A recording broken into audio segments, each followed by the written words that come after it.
Welcome to Live Daf, your online Daf Yomi Shir. Shalom Aleichem, welcome back to today's Daf Yomi, Yevamos Daf Yir Aleph. We are actually coming off a machlekes between Rabbi Yehuda and Rish Lakish. Rabbi Yehuda holds the brother who does the chalitza, the brother who does the yibum, is actually representing all his siblings. It's as though they all experienced that experience with him. Rish Lakish, on the other hand, holds no. This specific brother who did the chalitza, who did the yibum, to him, this yivam is a chalutza, in which case, continued involvement with her, being mekadesh her, marrying her after the chalitza, entails a love. Between them, there's a love. But that's unique to him and to her, because he is her chalitz, she is his chalutza. But that's it. As far as the other brothers are concerned, the ones who did not do chalitza, we have Reuven who passed away, left behind Rachel. We have Shimon, Levi, Yehuda. Shimon did the chalitza. He is the chalitz. To him, she is a chalutza. In which case, there's the pasuk, Kivin Shebana, Shavla Yivna. We have the drasha. There's a love involved regarding remarrying the chalutza. But when it comes to other brothers who were never involved in the chalitza experience, to them, she's an ordinary sister-in-law, and there's chorus between them. So a fundamental machlekes. Rabbi Yehuda says, all brothers have participated in the chalitza, in which case, she's a chalutza. She's assumed the chalutza status with respect to all brothers. And there's a love between all of them. Their continued involvement with this isha entails a love and not chorus, because she's a chalutza. She's no longer an ordinary sister, unless she's a Yevamos who went through chalitza. Whereas Rish Lakish holds no. The one who was involved with her, to him she's a chalutza. And between them there's a love. But the other brothers, they're just plain brothers-in-law. And therefore, there's chorus between them. This was discussed yesterday, and we actually ran into trouble. We had a brisa which seemed to present conflicting halachas. The brisa began where Reuven passes away, leaves behind the Yevamos, Rachel, Shimon does chalitza, and he is going to be mekadesher again. He's going to remarry after the chalitza, which is an iser, it's a lav. He passes away. The surviving brothers need to do chalitza to this isha, which seems to indicate that there's only love between her and the brothers. And that's why chalitza is in place, because if she was an ordinary sister-in-law, which entails karas, she's an Arab, there's nothing going on. There's no chalitza or yibum between her and the brothers. This halacha seems to follow Rabbi Yechanan's shita. Then the brisa tells us, well, if Reuben passes away, Rachel's the Yevamos, Shimon does the chalitza, and Levi gets up and does kiddushin after Shimon's chalitza, invalid. Doesn't take effect. That sounds like there's chorus between her and the other brothers. That's why there's no kiddushin activated with a chayave krisis. Well, now it sounds like we're following Rish Lakish, that all brothers, aside from Shimon, all brothers are considered an ordinary erva to this woman. How do we reconcile the brisa? We had one teretz yesterday. Now we're going to present two additional proposals to answer the brisa. Says the Gemara on the top of Yud Aleph Amud Aleph, on the first line. Rav Ashi savar like Rish Lakish. Rav Ashi actually held like Rish Lakish. He followed his view that we don't consider all the brothers as though they have participated in the chalitza process. Only Shimon did it, but everybody else is a regular brother. Everybody else has chorus between themselves and the Yevamos. Umetaris like Reb Shimon, and he answered the conflicting elements in the brisa in following with Reb Shimon's shita. Reb Shimon actually is going to be discussed later in the second parak. We'll get to it in a moment. So somehow he applied Reb Shimon's shita to answer the kasha in the brisa. That's one approach. Ravina savalak Rabbi Yehuda. Ravina followed Rabbi Yehuda. Shimon represents the other brothers. It's as though they all experienced chalitza, in which case there's only a law between her and the other brothers as well. Umetaretz like Rabbanon. How did he answer the steer in the Brisa? He applied Rabbanon's sheet. We'll see in a second. Okay, so we have two pshatim in the Brisa. One, Rish Lakish Reb Shimon. The other one, Rabbi Yehuda Rabbanon. Explains the Gemara. Rav Ashi savalak Rish Lakish. Rav Ashi was following Rish Lakish. Umetaretz like Reb Shimon. And he interpreted the Brisa with Reb Shimon as follows. So the Brisa begins. Ha-choyletz li'ivimte. Reuven passes away, leaving behind Rachel. Shimon does the chalitza. And he has some brothers nearby, Levi and Yehuda, who did not do chalitza. V'chazer v'kitcha. Shimon was re-mekadesh. He remarried this Isha, which of course is a asur. Once you do chalitza, you may not remarry. And then he passes away. What happens now? Says the Brisa, Tzricha chalitza manach. Levi or Yehuda need to do chalitza with this woman.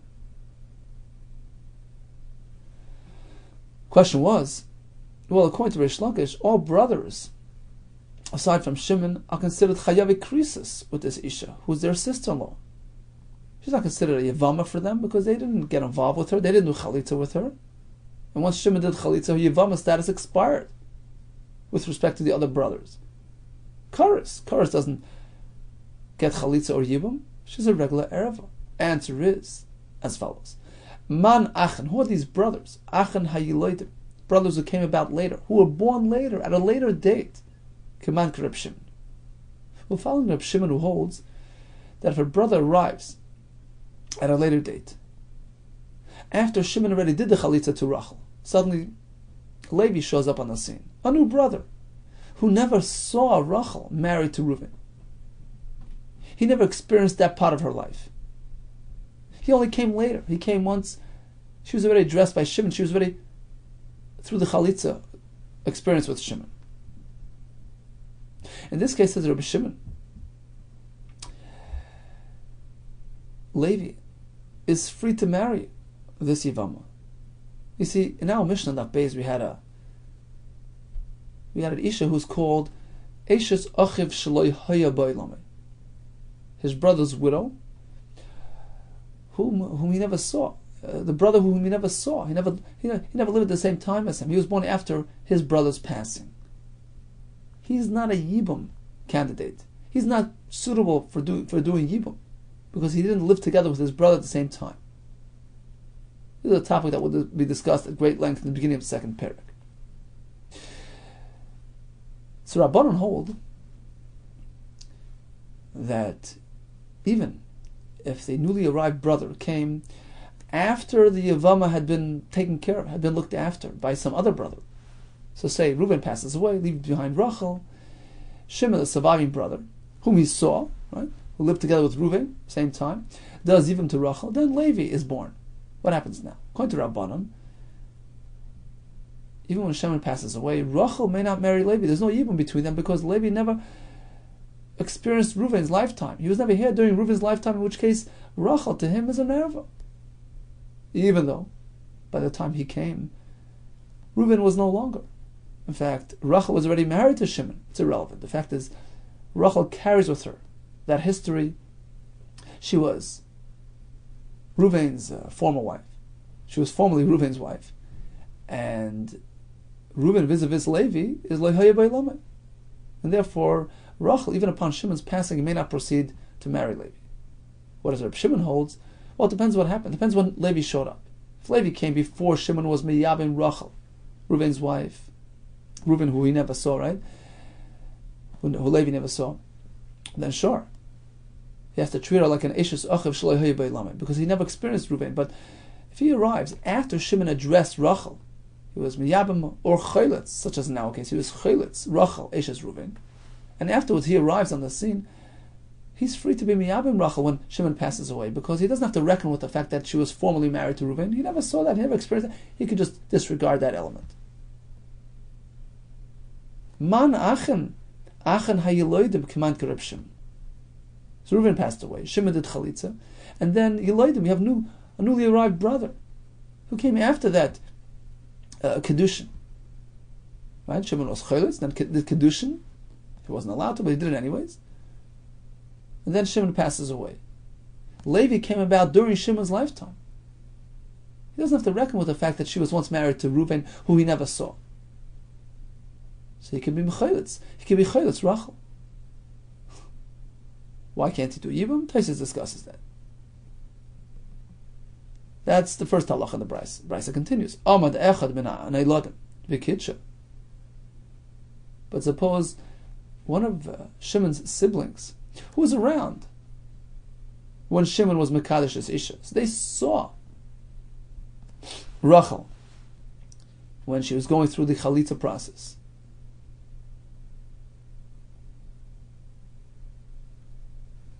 So they did Kiddushin right now. One of those did Kiddushin. Amad echad min ha'neiladim v'kitsha. They're not allowed to. They have a curse between themselves and Rachel. Because as Rish Lakish tells us, once Shimon does his chalitza, they're off limits. To them, she's like a regular sister-in-law. Ein lo olav klum, so his Kiddushin is totally invalid, worthless. Because you can't apply Kiddushin to an Isha whom you have a curse situation. Kaman Rish Lakish, following Rish Lakish, who holds that all the other brothers, aside from Reuven, have curse between them and the Yevamos. And therefore, Kiddushin doesn't take effect. So this is Rav Ashi's approach to the Brisa. We're following Rish Lakish. How could it be that a brother will have to do Chalitza? A late arrival, a brother that came about later. In which case, to him, she's a regular Yevamos, after Shimon's passing. Ravina Savlik Rabbi Yehuda. Alternatively, we have another pshat. Ravina follows Rabbi Yehuda with respect to the whole question of Karis and Lav to the other brothers. He says, no, all the brothers have the same halacha. The Yavam, Shimon, or the Chaylitz in this case, he's merely representing the other brothers. It's as though all siblings participated in the Chalitza. And their relationship with the Sivam is Chayav and Lavin. Because once you do Chalitza, you're not meant to. In Mekadesh is a lav involved. Sakaris has expired. She's a chalutza to all brothers. And he's going to interpret this brisa, which seemed to have conflicting halachas, in following with Shitas Rabbanan with respect to that halacha of Eishes Achav Shlo Yebelam. Let's see how he puts the two things together. It's pretty much going to be the opposite, the reverse of what we just learned in Rav Ashi. Brisa begins Achelis Livimtoi v'Chazer v'Kitcher. Reuven passes away. Shimon, the surviving brother, does chalitza to his wife. That's it. Then he comes back and does Kiddushin, which of course is Asr. And then Shimon passes away. Tzricha chalitza ben Achen. Chalitza is required from any one of the surviving siblings. Man Achem, which brother are we speaking about? Achen Hanayloden, the ones that were here during the Chalitza. Come on, Rabbi Yechon, like Rabbi Yechon, who says that all brothers have participated, so to speak, in the Chalitza. In which case,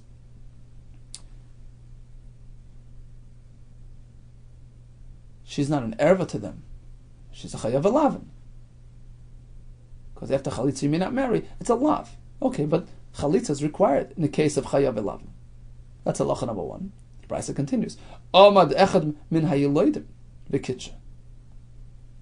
Now, suppose a new brother arrived on the scene after Shimon was Mekadesh, this Chalutza.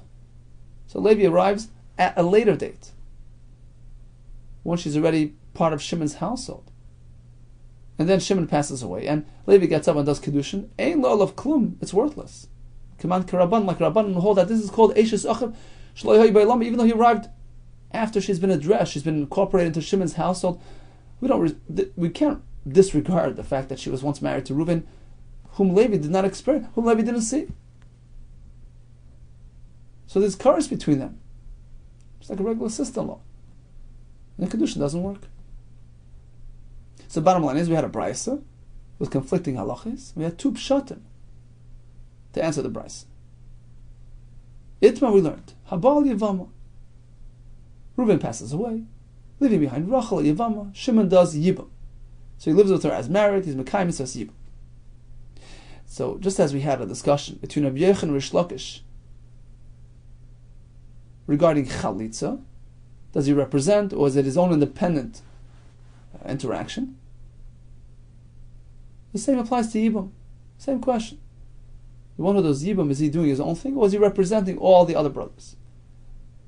Habal Yevamos.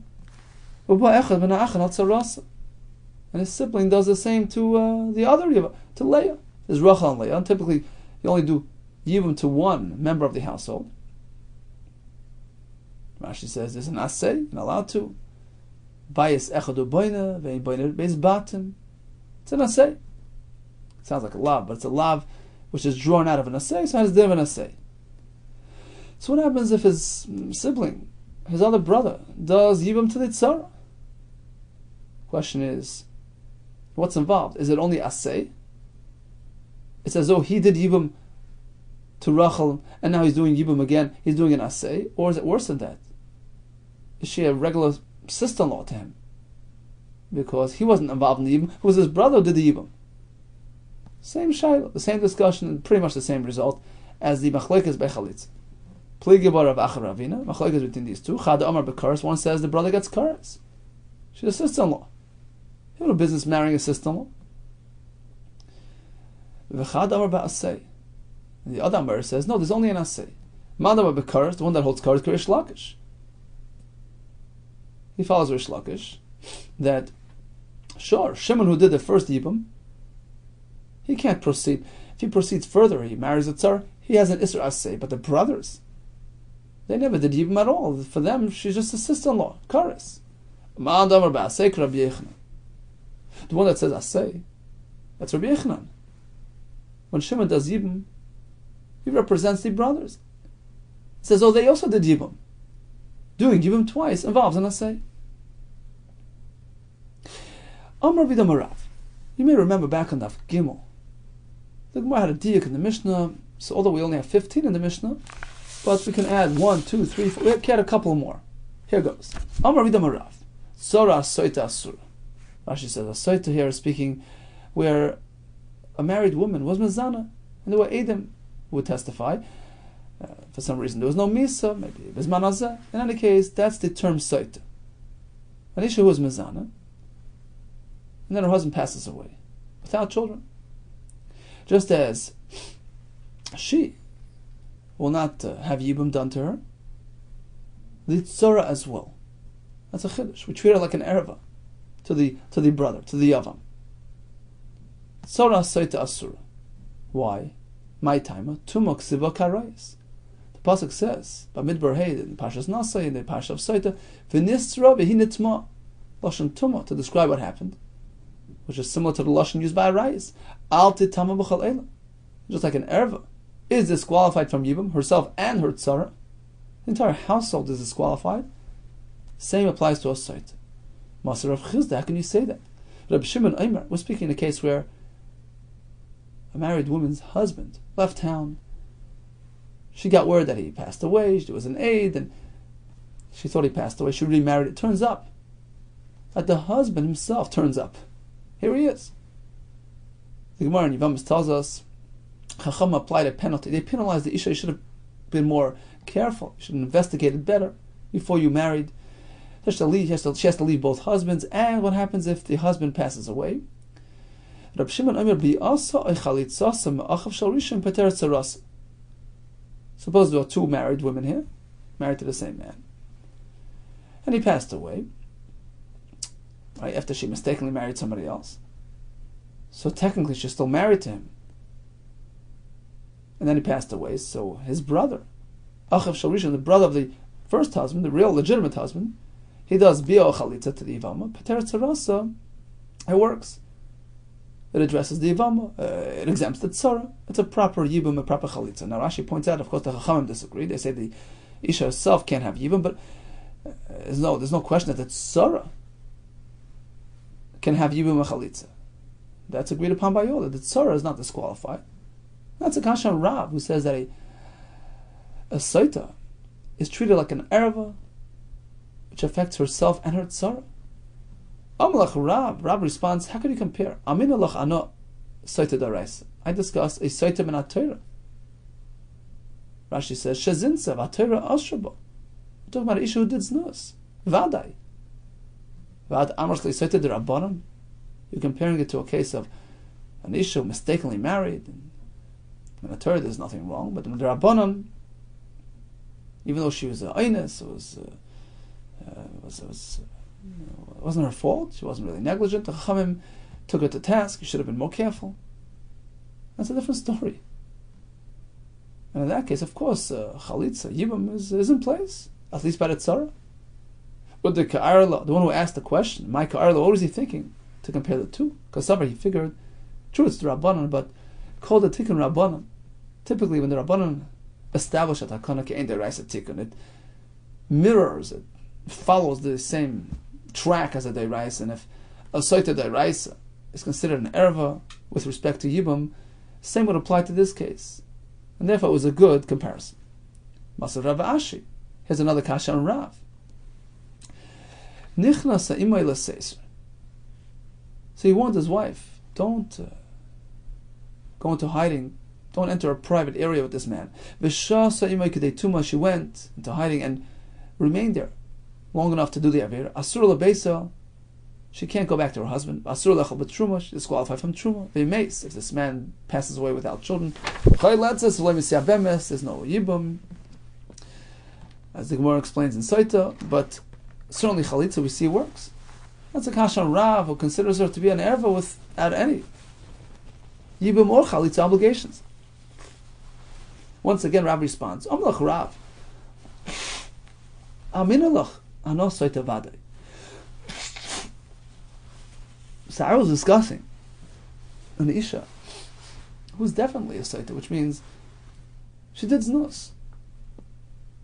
The Amrsli is at Saita Safek. You're comparing it to an uncertain Saita, a case where he suspected that she did something wrong. There's no Adam. And certainly in that case, we can't treat her like an Erev. What's the difference? What would be the difference between a Saita Vade where we have Lashon Tumah, V'nistra v'hinitma, right? Soita Safek Nami Tumah Ksivabe. Even by a Safek, we have the same Lashon Tumah. How do you know this? The Sanya. Listen to the Bryce. Rabbi Yesim and Kippur Aimer. Mishum Rabbi Lezer. Hamachsa Grishas. If one remarried his divorcee, is he allowed to do that? Min HaNesuin. If she's already remarried, she had already married somebody else, Asura, he can't remarry that woman.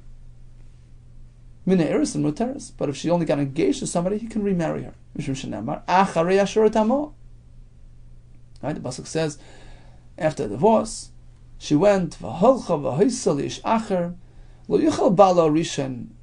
former husband can't take her back once she was taken up by somebody else.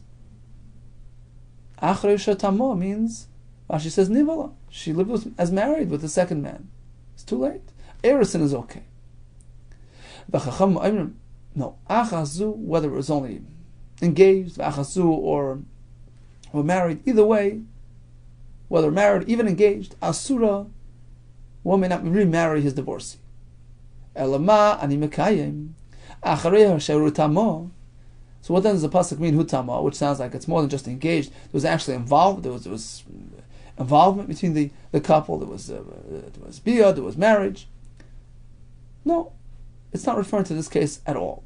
L'Rabbi's soita shenistra. Pasuk here is referring to a different story. An Isha who strayed, who went into hiding with a stranger. The Torah is telling you that this Isha cannot go back to her husband.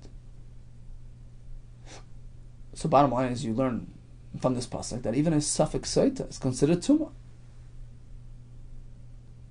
Right? That was a kashan on Rav. Rav tells us that a soita vade, an Isha who vade did znus, is considered an erva, is exempt from yibam, from chalitza. So we had a kasha. What about this Mishnah? There was a suffix. What she did over there with his husband, with his man, she gets chalitza. Rav says, what do you mean? That's a suffix. Suffix is not so severe. Can't compare it to a vade. Gemara came back with a kasha. No, we see that even a suffix soita has the term tuma attached to her. Chacham say, achrayu sher tama is referring to a soita shenistra. Doesn't say she did znus. She went into hiding. She went into a private place with this man, and she's called tamei. And says the Gemara, my nistra nivala. Even though the Bryce is using the word nistra, she was concealed with this man, it means nivala do it. They actually did an avera. So it's a saita vada, and that's why she's tummy. V'amai karle nistra. Why did the Brisa use this term nistra? Nishlishna ma'al yinakat. We're trying to use dignified language, but of course we're speaking that there was an actual avera done. Nivala, if there was an avera done, you don't need this pasuk. You already have the other pasuk in Pashas Nasai. Tuma behetuk sibba, v'nistra v'hinetmo. We have a lashon tuma clearly applied to this isha. V'nistra v'hinetmo. Why would the Torah have to discuss this again in the parsha of Get, right? Acharei asher tamah, to address the soita, to say that she can't go back to her husband? Why the repetition? L'meikim alo belav, the pasuk of Nistra, the pasuk of Acharei asher tamah is coming to add lav, which we wouldn't otherwise know.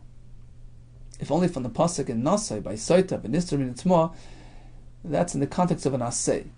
You can remarry, she can go back to her husband if she didn't do anything wrong, and there's a diuk, otherwise you can't. You can't. So it's technically an asay, because when we derive a lav, don't do, from a do, that's called an asay. Torah wants to add a lav as well. She got malchus. That's why we have the second pasuk. For Rabbi Yossi ben Kippur, according to Rabbi Yossi ben Kippur, who applied the lashon achareihu sher tamah in reference to the machzor grushasei min hanasun. He was the one who says that remarrying a divorcee is only a problem if she has married somebody else, but simply engaged wouldn't make him concerned because of the pasuk achareihu sher tamah, which denotes that she's already married somebody else. So according to him, this pasuk is unavailable for the soita. Rabbi Yossi ben Kippur lav b'soita leslie. You're right. He doesn't have a lav by soita. V'afil is anoi nami. Even if she actually did znus, she's not supposed to go back to her husband. There's an isra asay based on the pasuk in Pashas Nasai. V'nistra v'hinetma.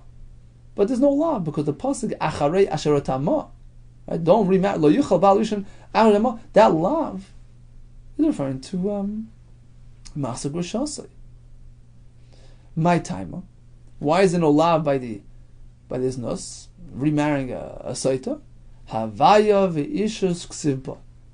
Because in this pasuk, which speaks about not remarrying this isha who married somebody else, it's clearly speaking about his divorcee who remarried, who went and married somebody else. Not just znus. We're talking about v'holcha v'choisa le'ish acher. V'choisa means kiddushin, and Leish acher, she married him. That's when we had the lav. If he was to remarry this isha. But if it's his married wife, who didn't really go and marry somebody else, she was involved in aver, inappropriate behavior, even if it was a vadai, there's no lav. There's an asay, but no lav. So bottom line is like this. Rav tells us a chiddush. We actually have number 16 in the Mishnah. 15 nashim, here comes the 16th one, a saita. So we have Reuven and Rachel strays, and she gets engaged, she gets involved with a man, and there's a Vades Nus that took place with Adam. She's called a Saita. Saita Daraisa, Issa Daraisa, Vadai. Rab says, since we have the Lashon V'nistra v'hinetma, which indicates that Isha got involved in Tumah, we treat her like an Erva, where we also have the term Al Titama B'chal Eilan, just like an Erva is disqualified from Yibum, should her husband pass away. The same with a Soita, herself, and her tzara, disqualified from Yibum. The Gemara does tell us that if it's only a suffix, we're not sure exactly what happened, she went into hiding, etc., in that case, this halacha wouldn't apply. And likewise, if it's only a Rabbanon, right, the case where the Isha thought her husband passed away and she remarried, in that case as well, we see that this halacha doesn't apply. It's only by the Vada. Now, we have a lashon in Pashas Saita, right, in Pashas Nasai, V'nistra v'hinetma. That's Rav's source. That's where we find the lashon Tumah by the Saita. We also have a lashon of Tumah in the parsha of Gerushin, of Get. Right, after he divorces, and she went and she married another man, the former husband can't retake her. Acharei asher hu tarma'a. So according to Rabbi Yehuda Kessler, this deals strictly with this Isha who was divorced, indicating to us that the Issa to retake an Isha is only once she married somebody else. That's all the pasuk is speaking about. Not about Saita, not about Znus. Chacham, on the other hand, learn that this pasuk, Acharei Asher Tama, is referring to an Isha who is straight. And the husband can't live with her anymore because there's a love. And that's the chiddush of this pasuk over the pasuk in Nasai. Here we have a lav on top of the asay, which is discussed in Parshas Nasai. Let's focus on machzor grushasei. Ha machzor grushasei b'shenisas umeis. Reuven divorced Rachel. She went and married Shimon, total stranger, not his brother. And then Reuven remarried her. Right? He was over on the lav. He remarried her. Hamachzor grushasei b'shenisas umeis. Reuven passes away, childless. He has Levi, Yehuda siblings that are potential Yevamos. They can do Yibam. So Rasama. What happens to the other woman? It would seem from the Gemara that it's clear to us that this Isha herself, who was retaken after she already married a stranger, who committed this Isser, is certainly not a Yibam candidate. That's Pashut. And according to Rabbi Yehuda Kessler, she's not even a candidate for Chalitza. Right? Because according to Rabbi Yehuda Kessler, the Lashon Tumah is applied to this Isha, who was retaken after she had already married. The question is regarding the Tzara. Right? The Shimon remarried his divorcee, Rachel. He had another wife on the side, Leah. He passed away. What happens to Leah? Is she affected by Rachel's situation or not? How strong do we consider Rachel like an Erva? To the point that she'll affect her Tzara as well? Or not?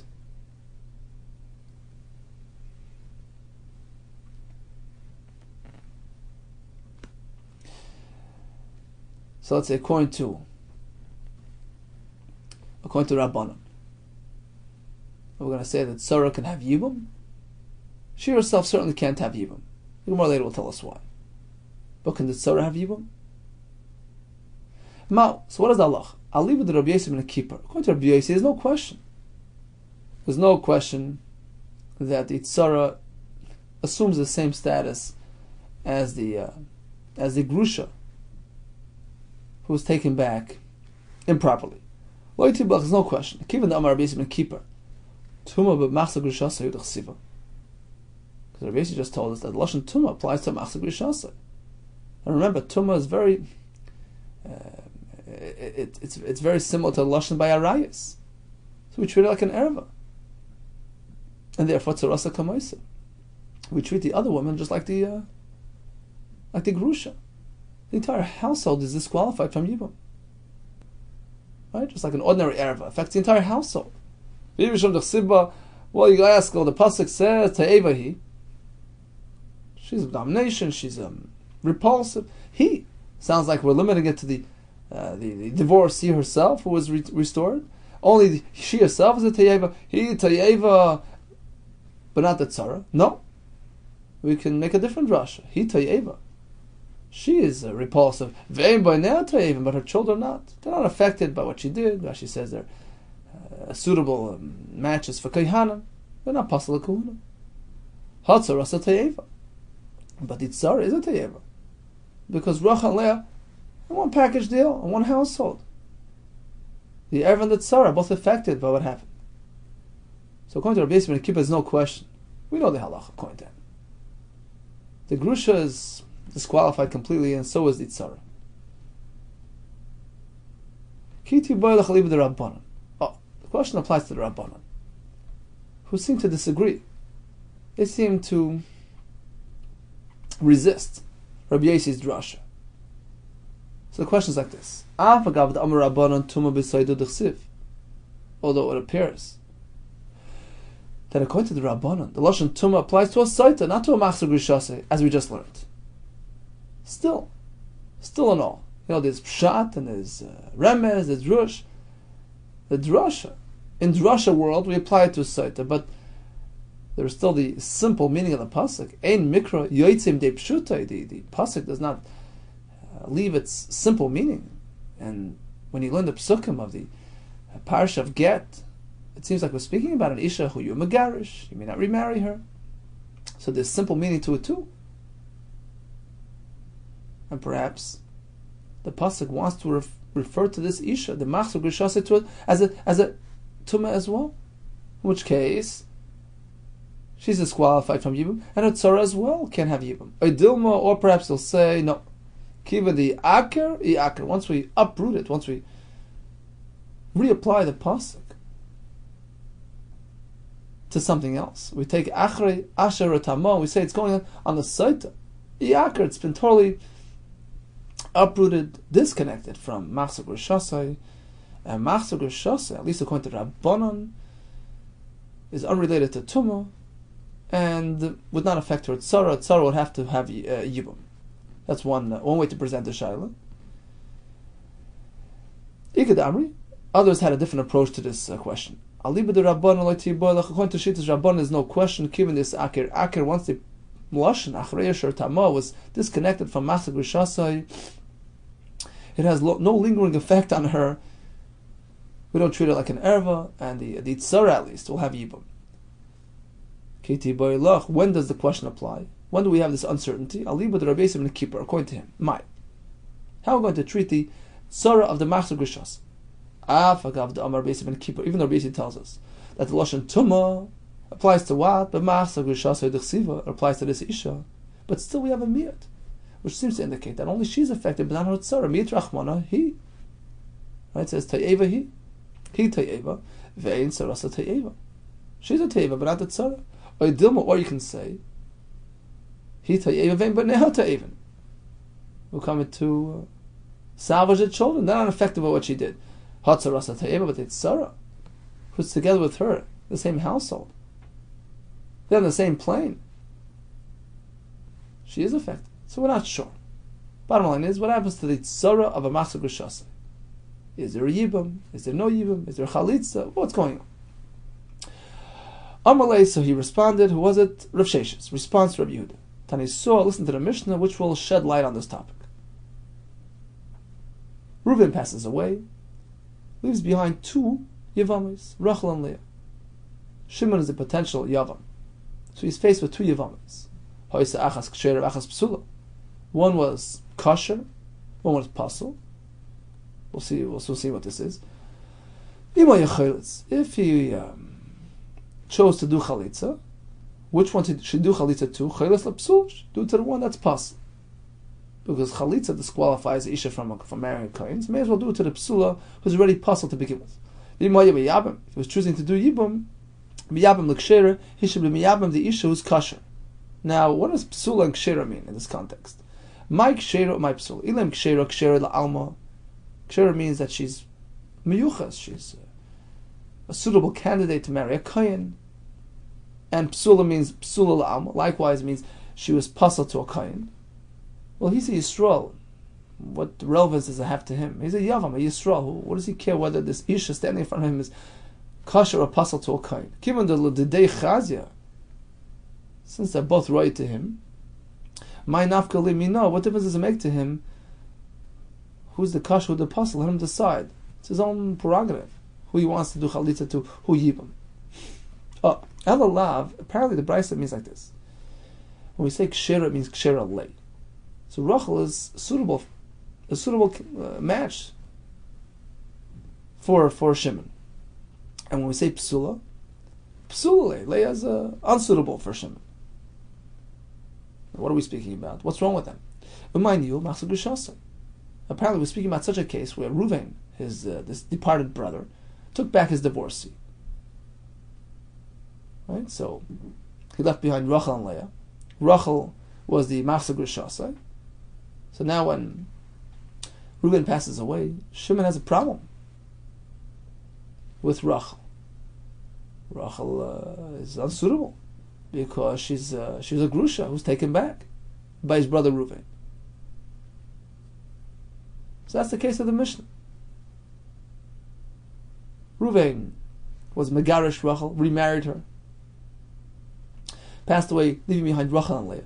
And Shimon the Yevamos is faced with Rachel, who is asa to him, and with Leah, who is mutter to him. Now, how do we know we're speaking about this case? So Rashi says because if it's just a simple, plain, standard chayav elavan like almana to kain gadol, etc., there's no chiddush in the Mishnah. We know that. It's a whole discussion later in the Masechta. There's no need to discuss what happens if an isha with whom you have a lavan relationship falls to you. Let's discuss later. Apparently, it's a chiddush. There's some sort of chiddush embedded in this Mishnah. And we assume it's this chiddush. We're speaking about a case of a machzor grusha. Uktani. What does the Mishnah say?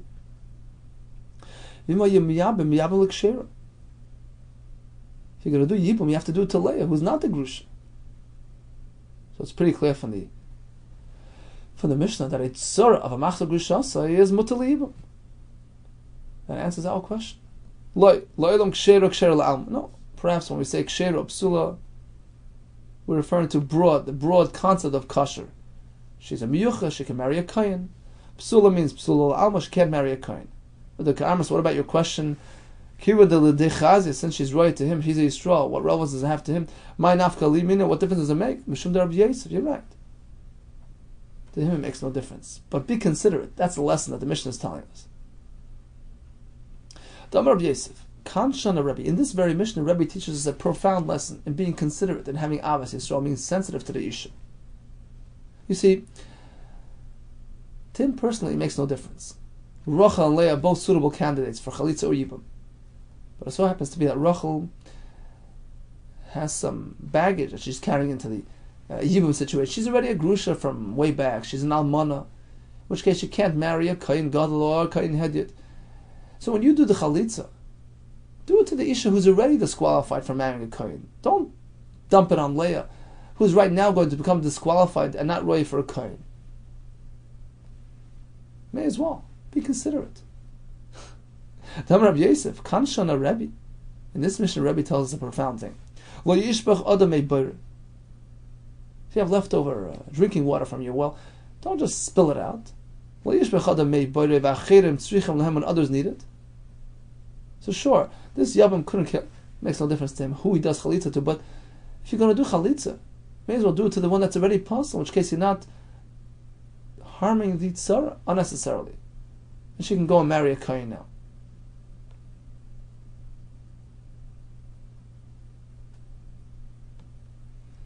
So that's the lesson contained in this Mishnah. But we're not speaking about a machzor grusha, and therefore has no relevance to our shayla, to our sukkah. To Ashma, here comes another raya. Machzor grusha mishanisses. Reuven divorced Rachel, remarried her after she had already married a stranger, which of course is an isser. And then Reuven passes away. He v'tzarasa chaletzes. So Rachel, the grusha, who was remarried, and Leah, the other wife, they both need chalitza. He v'tzarasa sakataitach, both need chalitza. You have two Yevamos in one household. You do yibum or chalitza to one or the other, not to both. Ella ema, rather you have to modify the brayso. Oihi oitzarasa. Chalitza is applied either to Rachel, the grusha, or Leah, the other wife. It's pretty clear. That Tzoras Machzor Grusha only has chalitza, no yibum. That's a raya to our shayla. Says the Gemara, V'lav terutzika matar tisla. Aren't you, in any case, modifying the brayso? Right? It didn't work. You had to modify it somewhat. So modify it a bit differently, in a way where you will not have conclusion regarding our question. Teritzachi, interpreted as follows. Brayso is speaking about a machzor grusha. He passes away. He chayletzes. So the machzor grusha, the grusha herself gets chalitza. Tzarasa oy chayletzes. Oy misyabemes. The tzara is unaffected. She can get chalitza or yibum. So perhaps that's the halach. The tzara is unaffected by the grusha. So we're not sure. We're not really concluding one way or the other. Continues the Gemara on the same topic. Rab Chia bar Abba. I want to tell you about Rabbi Yehuda. Rabbi Yehuda, boy, he had a shayla. Hamachzor grusha mishanisses. Reuven returned his divorcee after she had already married a stranger. So he remarried Rachel, and he had Leah on the side as well. He passed away. So Rasa Ma, what happens to Leah? Does she go to Yibum or not? Is she affected by the grusha or not? Amalei Rabbi Ami. So Rabbi Ami tells him, Why are you focusing on the tzara? Tiboylach higufa. Ask regarding the grusha herself. What happens to her? Does she fall to Yibum or not? Right, according to Rabbanon, there is no pasuk of Tumah by the Machzor Grusha. So why are you assuming that the Grusha herself is disqualified from Yibum? Oh, higufa like says Rabbi Yehuda. The Grusha herself, there's no question in my mind that she can't have Yibum. Because of the Kavachim. But Mutala Asura. But Mutala, Rashi says, is the husband. Reuven, her husband, her first husband, he divorced her. She married a stranger, now he takes her back. So she became Asa to Reuven when she remarried to that stranger, right? So we see a person who was at one point Mutter became Asa in this Isha. But Asa and certainly Reuven's brother Shimon, who was Asa and Rachel from day one. As soon as she married Reuven, sister-in-law. So she was Asa to him from the get-go, of course, that Issa stays in place, and even though Reuven remarried her after divorcing and then passed away, she's now sort of a Yevamos. No, Shimon remains be'Isser through this Kavachim. There's no question that she's off the table. Questions regarding the Tzara. Leah, the other wife. Is she affected by Rachel or not? Should we say that this Kavachim, which disqualifies Rachel from Yibum, sort of makes her like an Erva, in which case it spills over to the entire household and affects Leah as well, or not. So it certainly affects her. The question is regarding the Tzara. That's one version of Rabbi Yehuda and Shaila. Rav Nachman bar Yitzchak Masni Hachi, he had a different version. Amar B'chei Ba'abba, Boy Rabbi Yehuda, I want to tell you a Shaila presented by Rabbi Yehuda. Hamachsa Grishasa Mishin is a small. Reuven remarried his divorcee. What happens now? Amalei Rab Ami. So Rab Ami asks him, V'tiboylach tzarasa. Why are you focusing only on her? What about the tzara?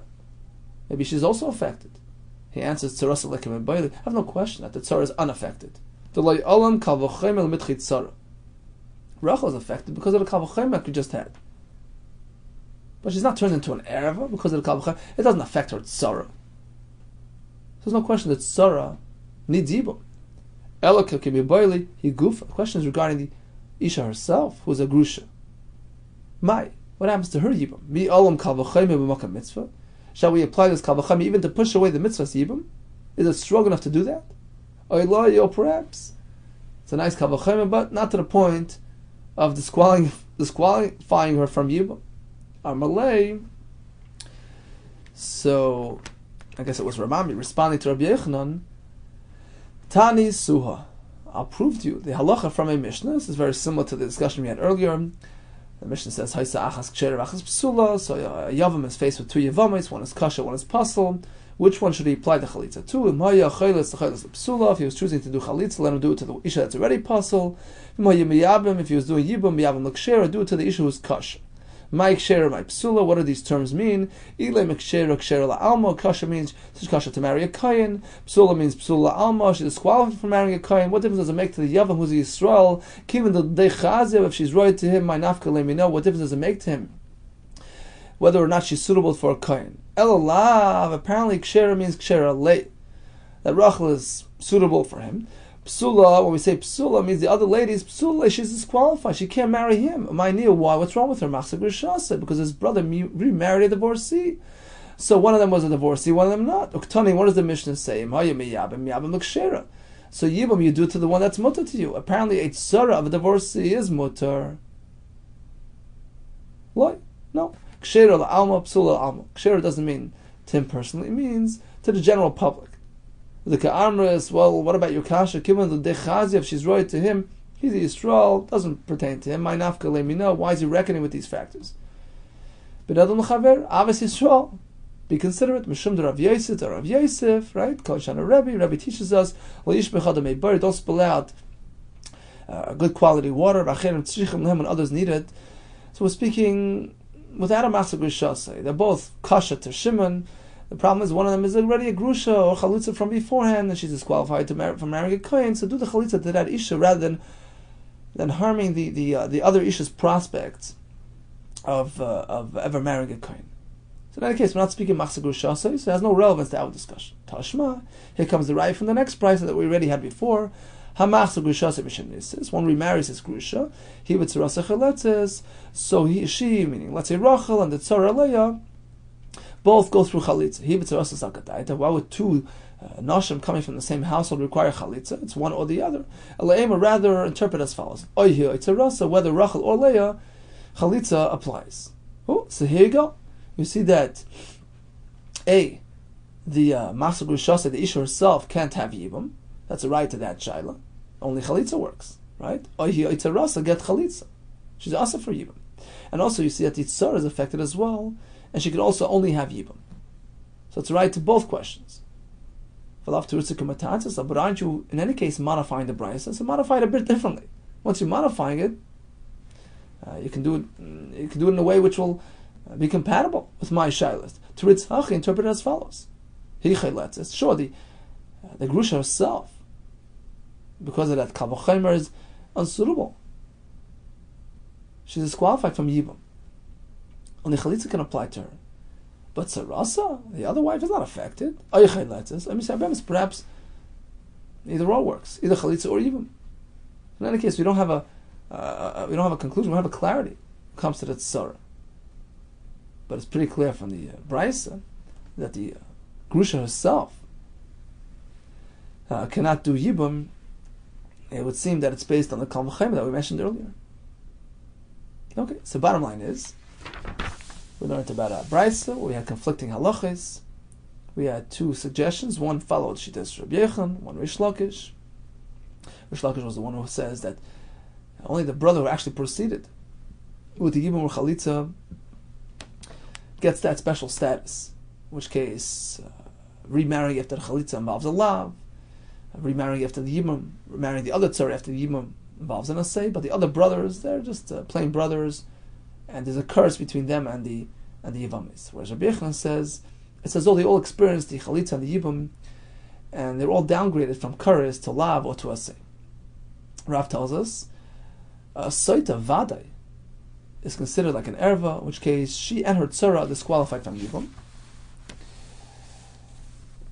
Then we ran into a sugya about Machzor Grusha. So in the pasuk of Machzor Grusha, we have the term Tuma, Acharei Shor Tama, which according to basically keeper is referring strictly to the Machzor Grusha, to tell us that one may not remarry his divorcee after she has remarried somebody else. That's all. Mina Nisuin. But Mina Erison, if she's only engaged to somebody else, that's not called Acharei Shor Tama, which indicates Be'ilah, marriage. So one can is free to remarry that Grusha. Whereas the Chachamim learn that the Lashon Acharei Shor Tama is referring to a Soita. An Isha was straight from her husband, she was Mizana.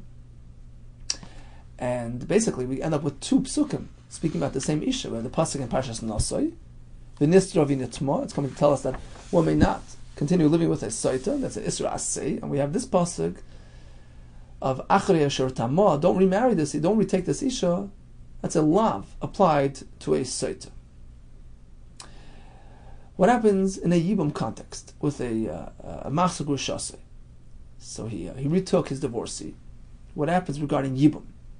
So now, according to Rabbi Yehuda Kessler, it's pasha to us that the Grusha herself is off the table because she's like an erva. Because the pasuk Acharei Shor Tama, Lashon Tuma, is applicable to this Isha. It's like an erva. So she's certainly affected. No Yibum or Chalitza. The Rabban, however, who took this pasuk and applied it to the Soita, according to them, we're not sure what happens to the Machzor Grusha in a Yibum context.